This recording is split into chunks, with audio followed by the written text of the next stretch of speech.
as I said, thank you very much for joining today. I think most of you are familiar with SafeX and aren't that new to Fish Tech Connect right now.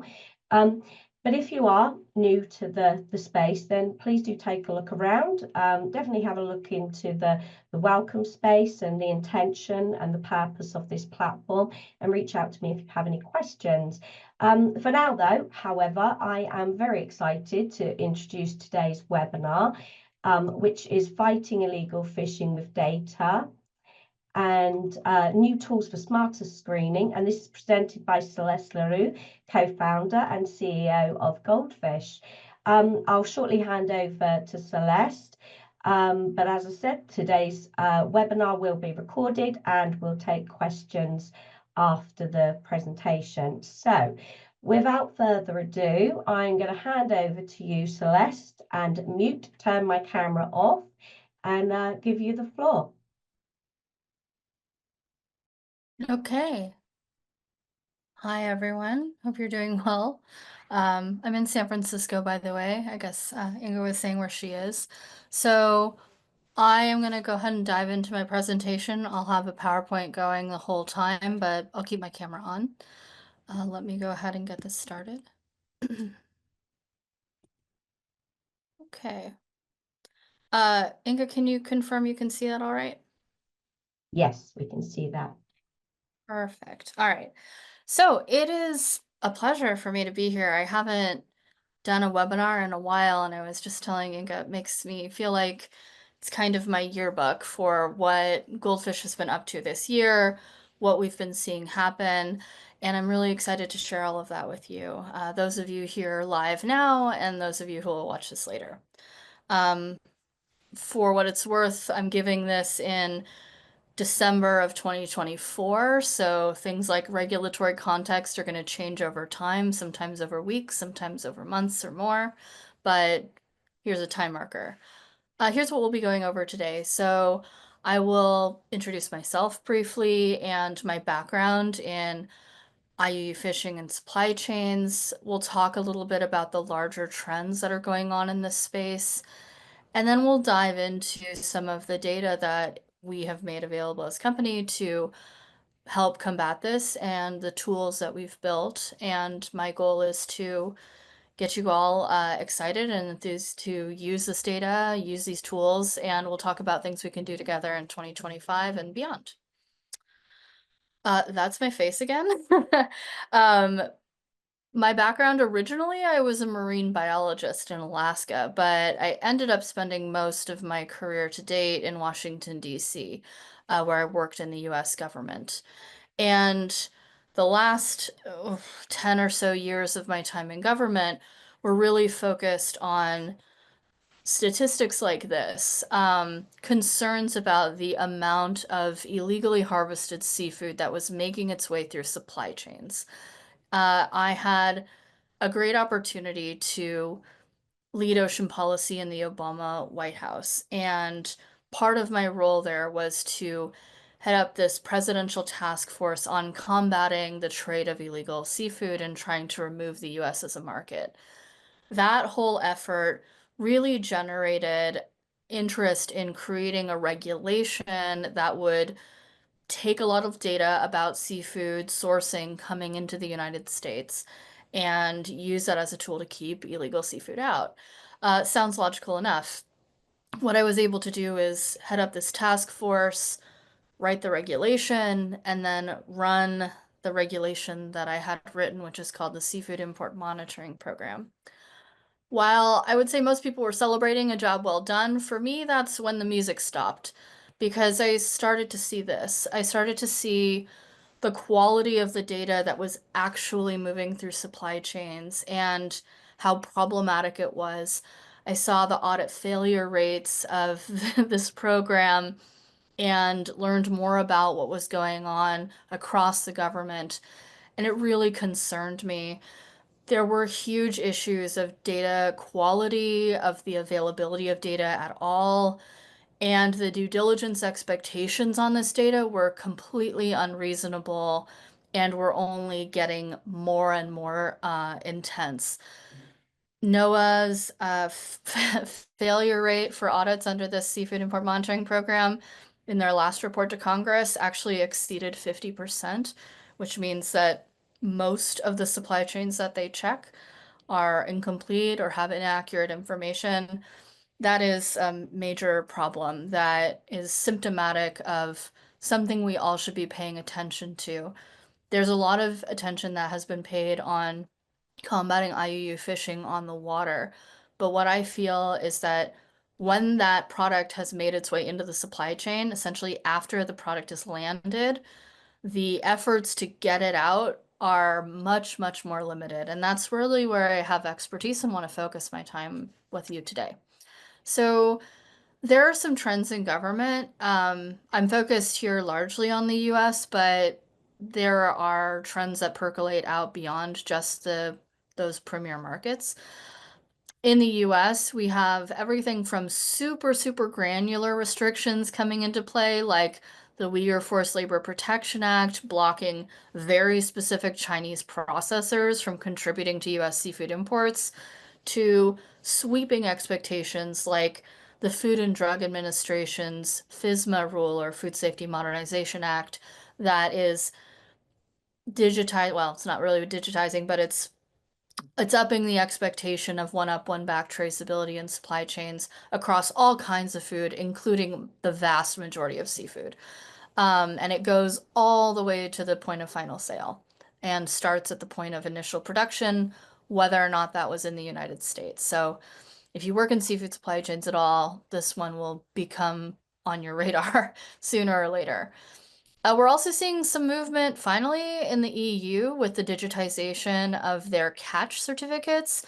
This is about 20 years in coming, so I'm looking forward to that happening in the next couple of years. And as you may or may not be aware, NOAA recently hinted at their interest in expanding elements of the seafood import monitoring program to cover all seafood, which, looking at the failure rate that we just did, presents a pretty substantial challenge to industry and why you may see some pushback on this.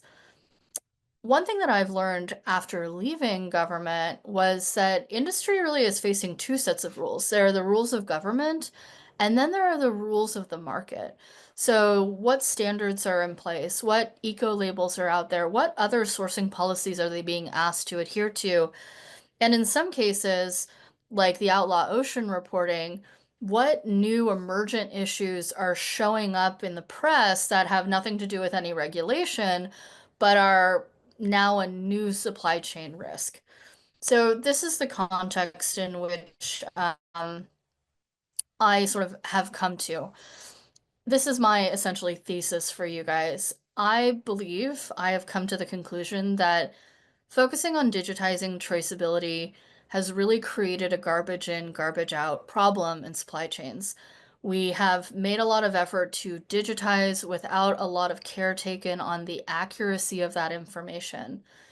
I've also found that the conservation community has goals for supply chain integrity that are lower than things like the US and EU import requirements, meaning that there's an expectation of real granular due diligence in supply chains, and some of the standards I see out there include things like annual or even less than annual screening. And that misalignment is really difficult, I'm seeing, for industry to reconcile.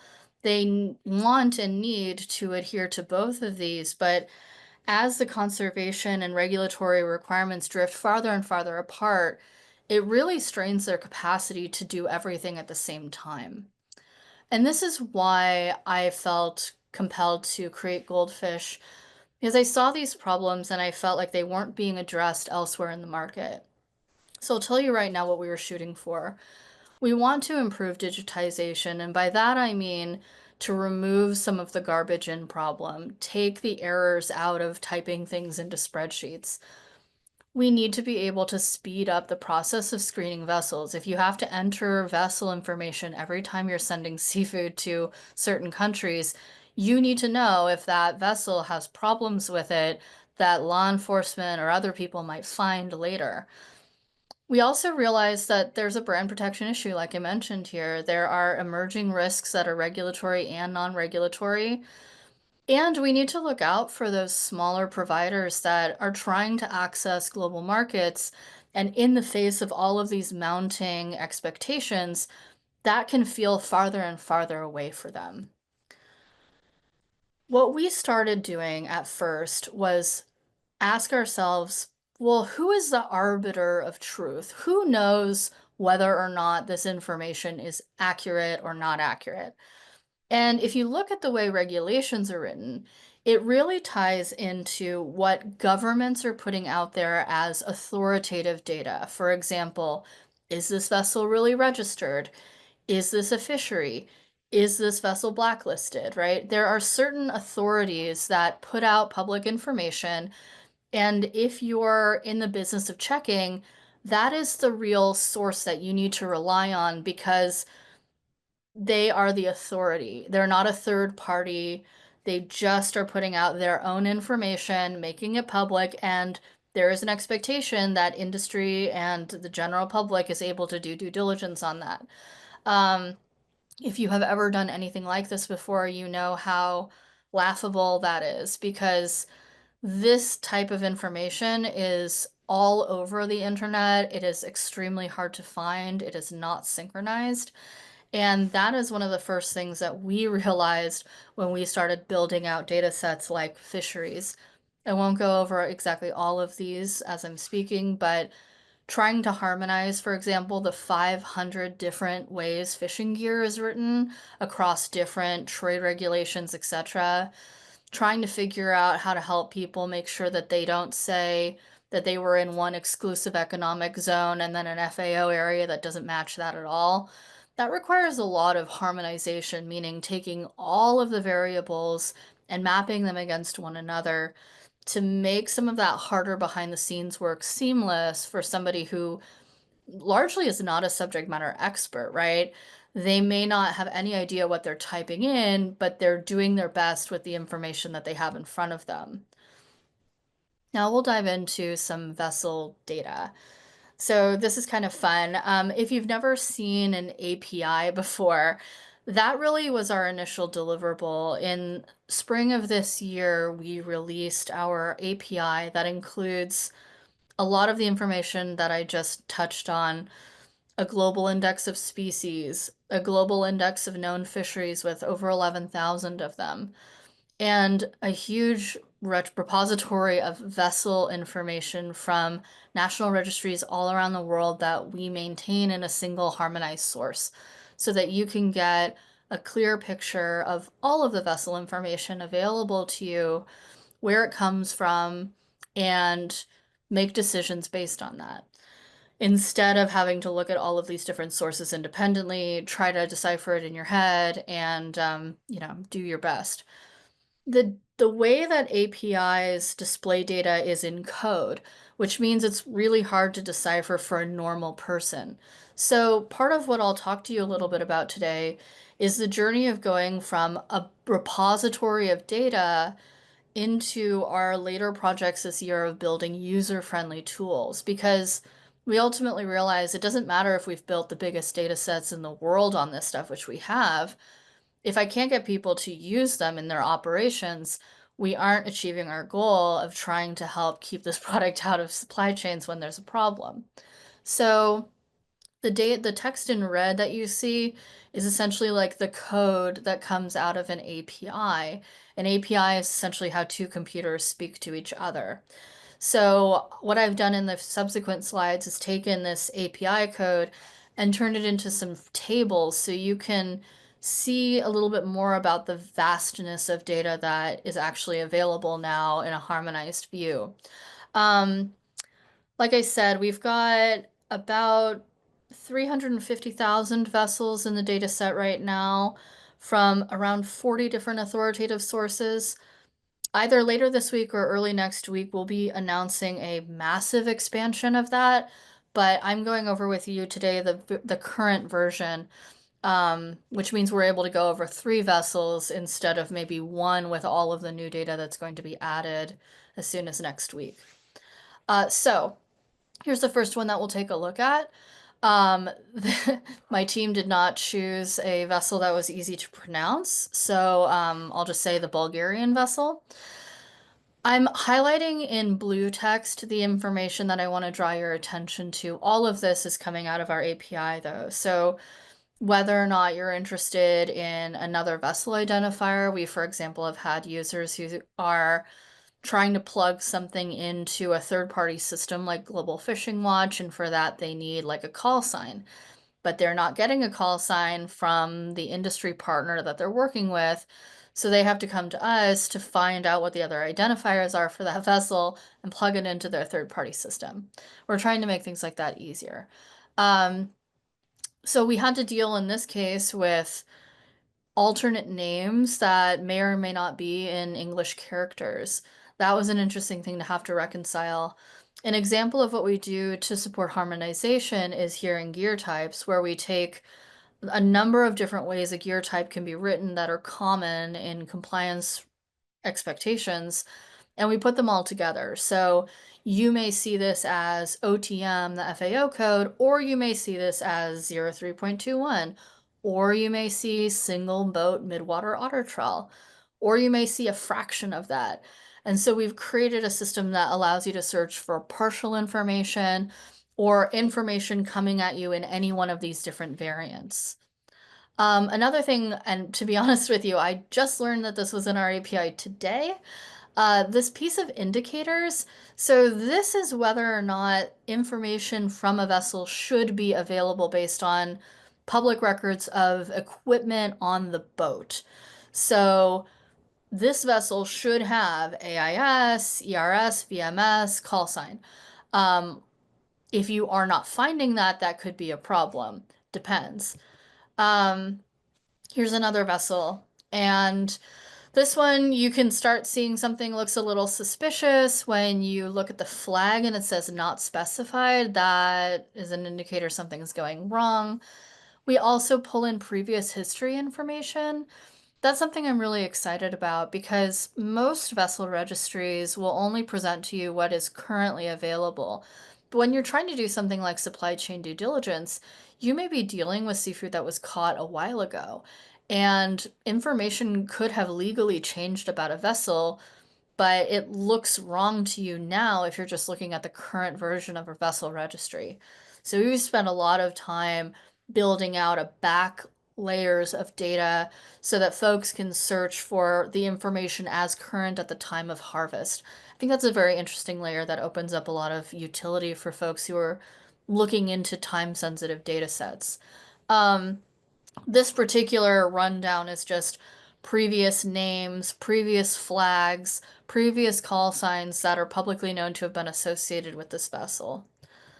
In this particular case, where we realize moving further down the list of data sets that we have, that this vessel is registered as an IUU or blacklisted vessel, meaning it has been publicly acknowledged as having engaged in illegal, unreported, or unregulated fishing.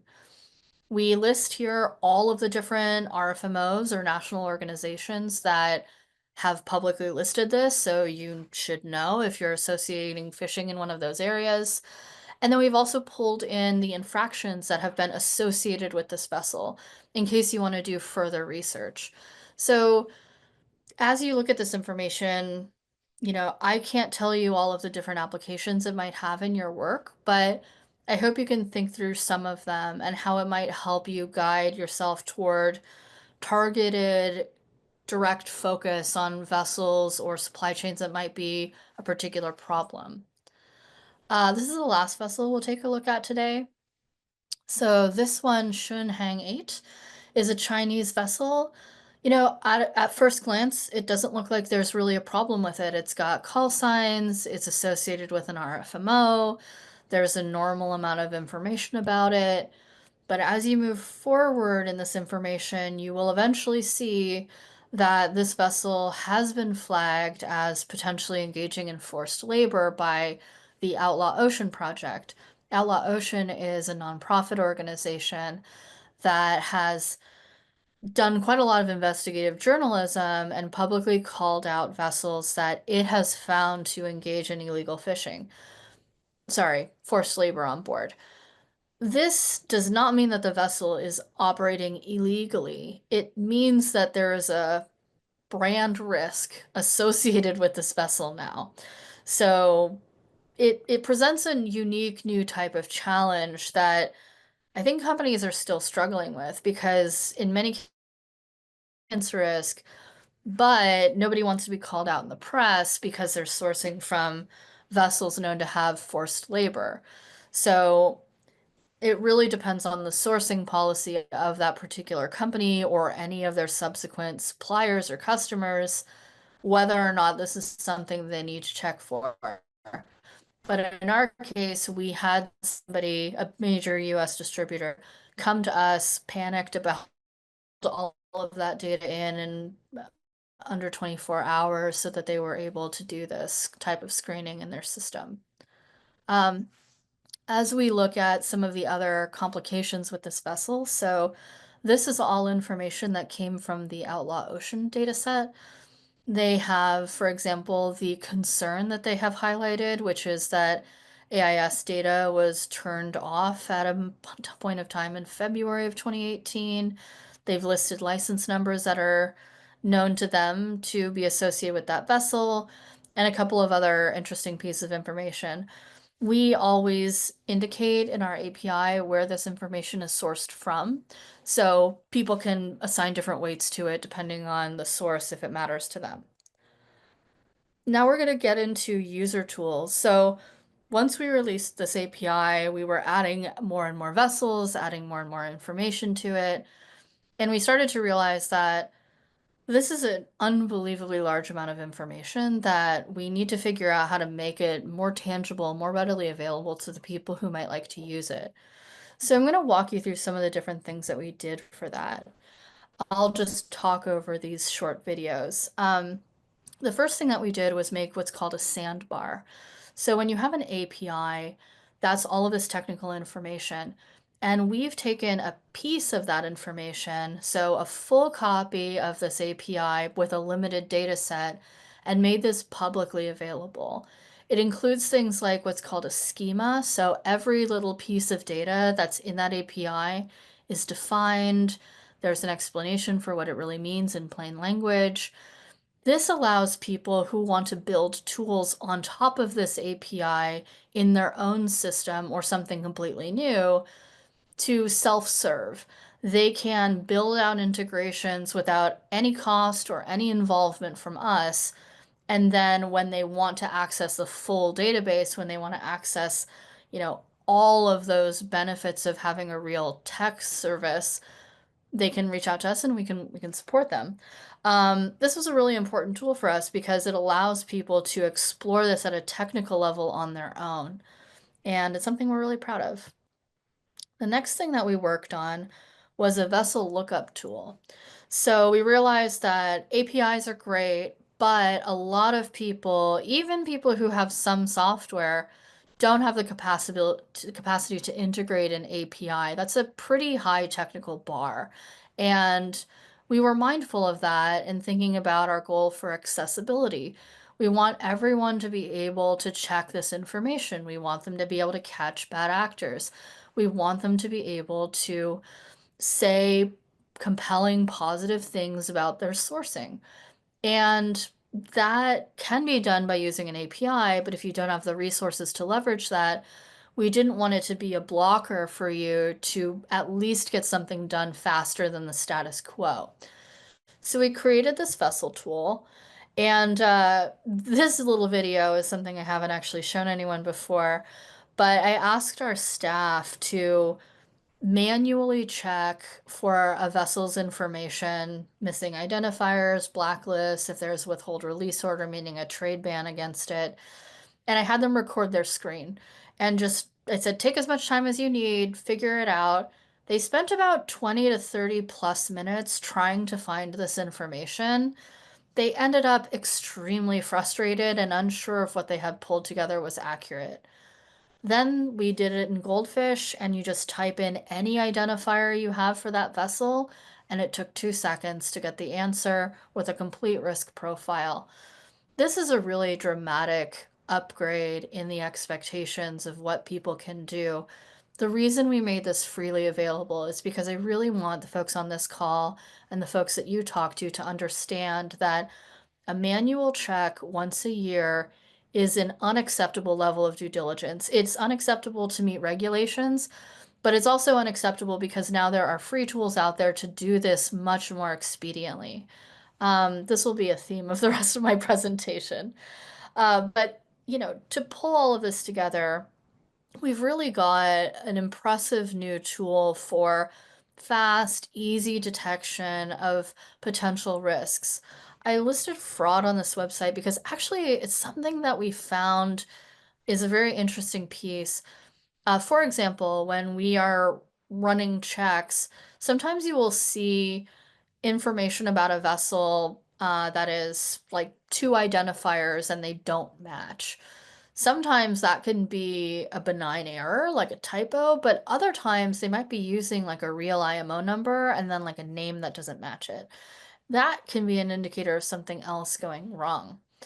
Now that you have had a chance to look at the multitude of data that we have, I want to draw your attention to a workshop that we're doing with SafeEd at the beginning of February. We will be going through with you the new and expanded version of all of this data, and I'll be looking for active feedback from folks in this community on what information we should make readily available for free for anyone to use. How can we present this information that is going to make it the most usable for the largest number of people? It's really important to us to make sure that we're not another pay-to-play system that doesn't solve problems for everyone. So I need your feedback. I need you to try these tools and tell us whether or not this is working for you. And if it's not, work with us to make it better because we're fully committed to getting there with you. I just need to know of the you know, literally like hundreds of pieces of information we could emerge.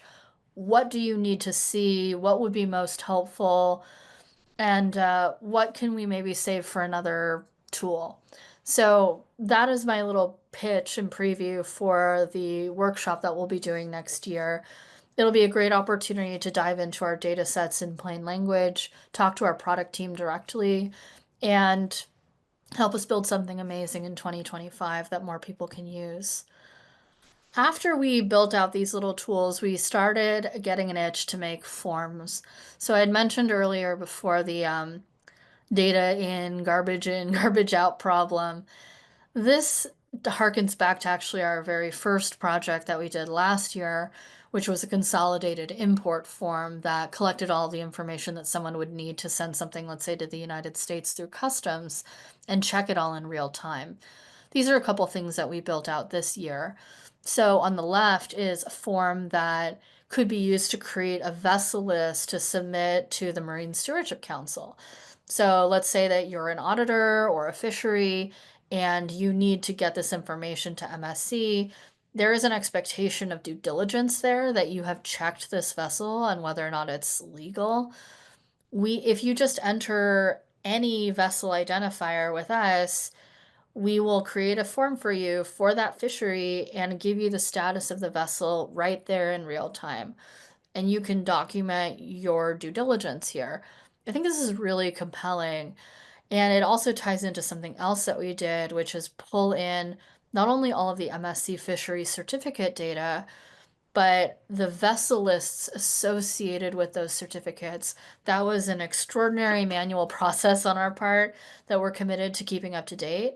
But now, if you're interested, you can easily find out whether or not a vessel has a link to one or more MSC fisheries alongside any other risk factors that might be of interest to you. We also are expanding into other types of reporting. So as I mentioned before, the EU catch certificates or sourcing forms that are required for submission of any wild-caught seafood to the EU or UK. There are a few other countries that have adopted really similar, if not identical, certificates. Since that's moving toward digitization, we wanted to make that a form too that can collect this information in the format that the EU is going to require it, but without the access limitations of their portal. So you can collect all the information, you can check it with us, and then the appropriate person can send it officially to the EU. We're hoping at some point EU will open up their system to other service providers like us so that we can provide this information directly. Their guidance online says that that should be coming in the future, so I don't really know when that might be. Um, Part of our focus, because of my background, is keeping these forms up to date. So we need to keep our finger on the pulse of regulatory changes so that these forms automatically update as the expectations change from regulators.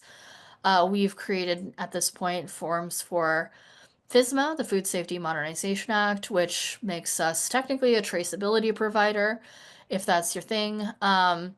We also have forms for all of these other trade regulations, and we maintain the data sets as well. So this is a pretty heavy lift of information that, as a very small team, we have put ourselves up against monitoring and keeping up to date for users.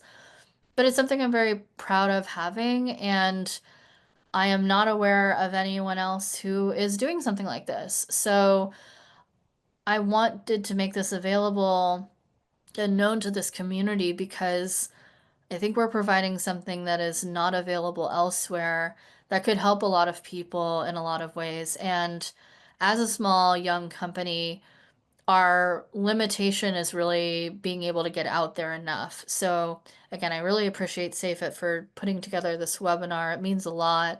And I hope that you'll take this information and move forward. Uh, One of the last thing that we put out this year so far is dashboards. This is really an interesting, compelling change for us. So, for example, when we started making vessel lists that were monitored in real time, we realized we need to make that visible to someone. It's interesting, I never expected, given my background, to have a tech company. This is not my life plan. But it's very cool that some of the things that I think are most interesting, like dashboards, when you're working with a tech team, with technical developers, changing and creating things like this are super easy. The hard part is getting all of that data together, aligning it, harmonizing it, maintaining it. But once you have all of that, making user tools for it is shockingly easy, which is why it's such a compelling opportunity to work it into other people's tools. We've made our own at this point, so folks are welcome to work with us. But again, the door is always open to supporting other people and other platforms. I last wanted to walk through a couple of case studies. Some of them we're working on now, some of them we've previously done. One of them here is Abelobi. So maybe you guys are familiar. I know they're part of the SafeEt community. Abelobi is a small NGO based in South Africa that came to our attention because they were looking to expand their market access into the United States. They previously had just been selling product within South Africa and felt like there might be more market opportunity, more revenue possibility for them if they could start reaching some of these premium markets. So they were one of the first testers of our US imports form. And it was a real highlight for me of last year to learn that they did a workshop with their fishers. They work with local fishermen, small scale fishermen, and really help them all the way from catch to market. So they were walking through, so you want to export to the United States. This is all of the information you need to collect. These are all the forms. This is how you fill them out, etc. And it took them about 90 minutes to walk through that process with all of the fishers and have them practice it. And then they said, let's do this now with Goldfish. And they were able to get that same work done in 3 minutes. And that to me is emblematic of what market access looks like. I'm so proud of having created a tool that made these local fishermen excited that they could export their product to the United States and they could see it right away, and it wasn't an unbelievably heavy lift for them. This is exactly the kind of impact that I want to have as a company all over the world. So if you're working with other small markets that are trying to access the US and EU, reach out to us. We would absolutely love to help them. Another thing that is an emerging work area for us, which I'm very excited about, is providing services for NGOs and their market partners. So things like tracking vessel lists or the types of reporting that a lot of NGOs get right now as spreadsheets. Um, we can use all the tools we created for industry to help them too. So if you've been collecting spreadsheets worth of data, we can automate that with forms. If you've been preparing a dashboard once a year to show somebody, we can help you deliver a real-time dashboard for your customers so they can look at their compliance with all of your rules in real time, not just the data sets that we've pulled in, but we can create custom requirements just for you. This is very exciting to me, and if you are in the business of looking over market partner data and you think that there could be a way to make this faster, either by integrating our screening in your existing tools or migrating over to us to do automate these workflows for you, please reach out. Lastly, I'll mention one of my favorites, which is incorporating our screening into existing traceability providers. There are a couple that are already building out integrations with us. I'm super excited about that. Some of the benefits that a traceability provider can realize from this is what's called stickiness in tech of a platform. If you're building software, you want people to stay in it as long as possible and accomplish as many of their needs as possible there. Um, by integrating due diligence into your platform, somebody doesn't need to walk away from your situation, go find something on another website, plug it in, maybe not plug it in, and you can expand your service offering. Because of the API that I talked through before, it's free to build out an integration again and just work with us when you're ready to license it. And the way licensing works, if you're unfamiliar with it, you essentially pay the company a fee. So in this case, it would be Goldfish. And then you can resell that service that's white labeled as you, meaning this shows up as a chain parency product, and you can sell that to your customers for whatever price you want. You can benefit from this. The same is absolutely true for NGO products, right? So this is a real opportunity to take a lot of hard work that's been done at a technical level and just operationalize it for a larger audience. I'm super excited to be working with these traceability companies, and I hope that we will get more on board in the coming year. So I hope this has been interesting for you. I wanted to talk a little bit about what you might be able to do in 2025, right? As we're coming to the end of the year, maybe you're thinking about what your goals are for next year as a company or individually. I'll give you some food for thought. Think about the data that you saw today. Take a look. If you want a demo, you want to learn more about it, reach out to us. I'd love to see folks take it and build something really remarkable. We have offered our products for free to people who are, for example, in investigative journalism and need to check in from in academia, and you're interested in publishing literature based on these data sets. Reach out to us. We may be able to come up with a competitive plan for you to access this data if you're going to use it in external facing research. Um, we would love it if you could use our tools and give us feedback, including at this webinar in, this workshop in February that we'll be doing with you. And if you are in a position or you know people who are in a position to support our ability to give these services away for free, I really appreciate getting in touch with them. This is not a small task, and we have benefited greatly from support from Schmidt Marine Technology Partners. But as we expand these services, we need to reach out and find new venues of support to keep these tools freely available and continuing to grow and be maintained. So we'd really love to work with folks who care about solving these issues, care about transparency and traceability and the accuracy of traceable data, and figure out a way to work with you that meets both of our goals. If you have data sets, this is another really fun one.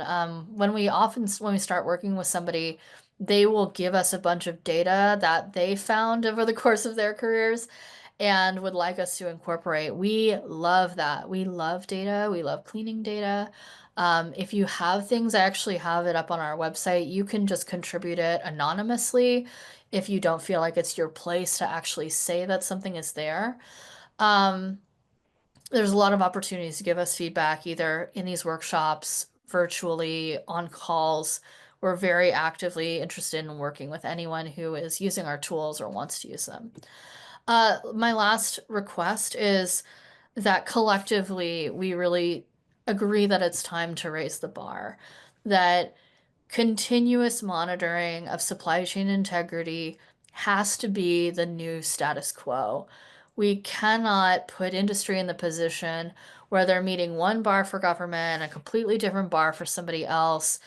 These tools are widely available now, and I think that it's time that we really work together to expand the capacity of industry to do more with less. The trade restrictions that we're looking down the barrel of are going to get more and more complex. Expectations on traceability are going to continue to rise, and digitization is going to continue to grow. And unless we really focus in on tackling these issues, we're going to have an increasingly mounting problem that we need to, handle. So I look for your support, and I'd be happy to work with folks who are interested in doing this in any capacity. With that, I'll wrap up my presentation. Happy to open it up to questions. Inga will be monitoring those and asking them for you. And I will stop my presentation. Hopefully that was helpful.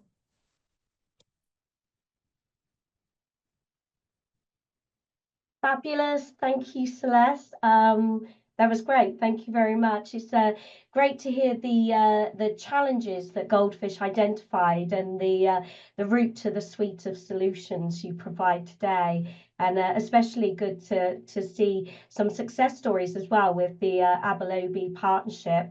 So yes, my takeaway is I look forward to seeing the new data announcement next week. So we'll look out for that. What we'll do now is we'll move on to questions. Pop them in the Q&A if you have questions or comments, feedback. If you would prefer to speak, then just raise your hand and I can unmute you. Before that, I'll get the ball rolling. With regards to the workshop, Celeste, so tell me a bit more about what people can expect. And I know we're looking to hold 2 workshops to cover time zones around the 5th, 6th, depending on time zone, of February next year. Who should attend? And is there any preparation on their side? What can they expect to take away from that? Yeah, that's a good question. So, first of all, absolutely no prep is necessary.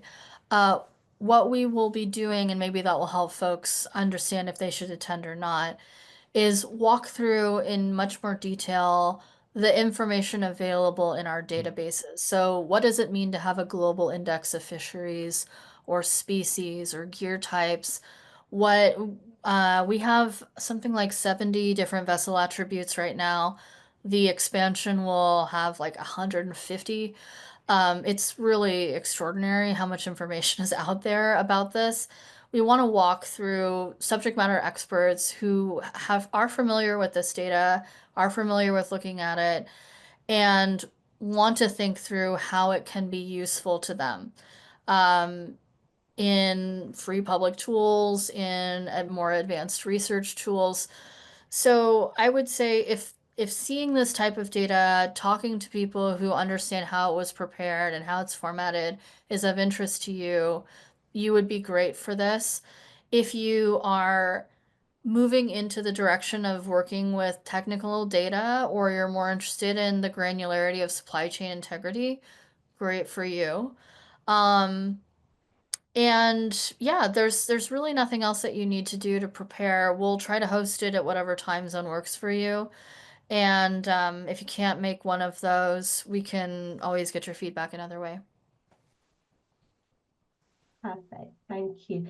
I have another question before we go to, we do have some questions waiting, but I'd like to know what could or what does a good future look like to you in 5 years' time, broadly with the use of goldfish? Hmm. What's the goal for Yeah. goldfish? So the goal more broadly is to solve the problem that I originally saw in government, which is the information moving through supply chains being so unreliable. This gulf between the data that is actually available and our expectations of what it can be doing is very, very large. Seafood has uniquely challenging issues, but I can't tell you how often we demo our product to somebody and they say, huh, can you do this for timber? Can you do this for cocoa? Can you do this for cotton? Right? Because these types of supply chain integrity issues are across the board in commodities trade. I mentioned briefly my co-founder comes from a minerals background. He's the gold part of Goldfish, right? He was working on tracing gold for his jewelry company and needed to figure out where it came from and how to legally get it from the Congo to Canada. And that was a huge effort. So my hope is that in 5 years, this problem will be solved for seafood. We will have tons of competitors. This will be a broad thing. There will be a market for this. And as a company that we've moved on and we are now doing this for a suite of other commodities that are facing similar challenges. You're Thank you, muted. Celeste. And I think that yeah, we're all here, part of Fish Tech Connect, and we all have that common goal. And it's good to hear Goldfish's part within that. So I'm going to jump to some questions. So we have, do the user tools have different languages available apart from English? That's a great question. The current version of the user tool is just in English, but the vessel identifier that you enter can be anything. So you may have a Norwegian vessel name, a Bulgarian Cyrillic vessel name. We will recognize whatever language identifier you populate.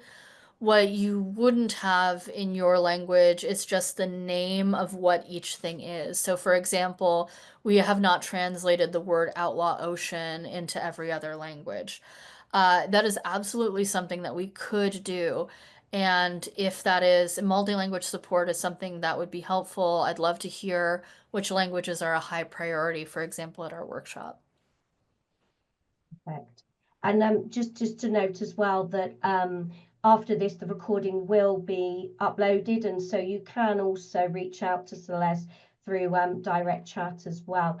Let me move on to the next. Mindful of time, do you see any application of this data set to streamline MCS?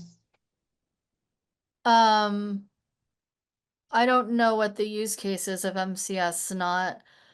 That would be, is that the same as maritime domain awareness? I assume it's similar.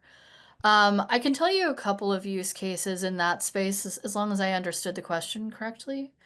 Um, so a lot of the, let's say AIS or VMS data that's swirling around does not have all of these other vessel attributes that we have pulled from national registries. So if you're getting like a call sign or some other small piece of information, by connecting that to these broader data sets, you can judge whether or not, for example, the information you have may be spoofed, if it doesn't make any sense. Is this vessel somewhere where there's absolutely no permitting associated with it? Is this vessel in our registry at all? Some of these things might help you with some operational decision making. And it is an area where we're actively speaking to a number of different service providers about integrating Goldfish's data set into their offerings to, let's say, governments or insurance companies, because they're getting very limited vessel location data when really compliance is more about vessel registration data. which is what we've pulled together. Perfect. We have one more here. I think we've got 5 minutes, so I'll squeeze this one in before we wrap up for today. Great presentation.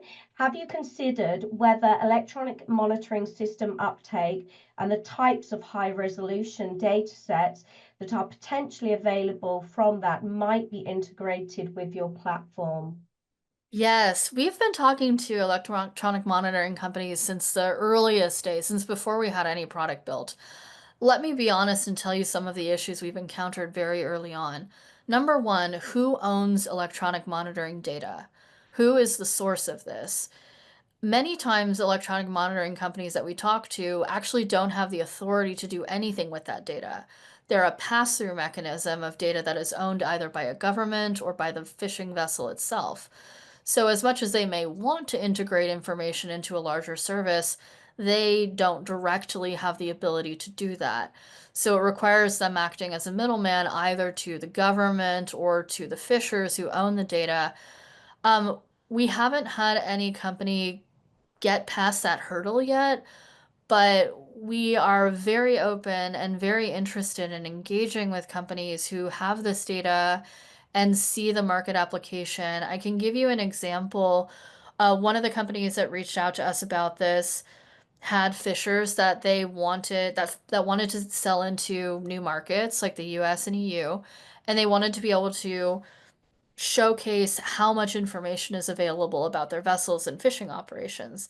So the question was, can you pull all of this into your data set? And yes, of course we can. And then you get into the soup and nuts of like, well, exactly how do you have this data and how do you get it and how would you give it to us? And it really depends on the sophistication of the company, whether or not they're able to do that. Another use case was an electronic monitoring provider themselves reaching out to us and saying, well, we think that there's a revenue opportunity for us in selling this data through you to people who may want it, who are not the government.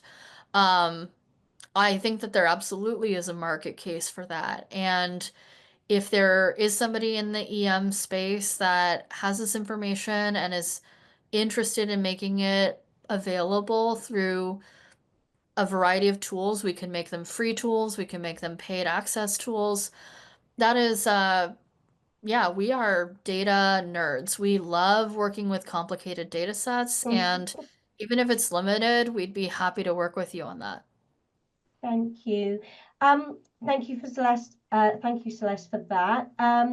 What I will do, mindful that we got 2 minutes left. I'm sure that the webinar can continue, but you never know with Zoom. They might just cut us off and we all might disappear.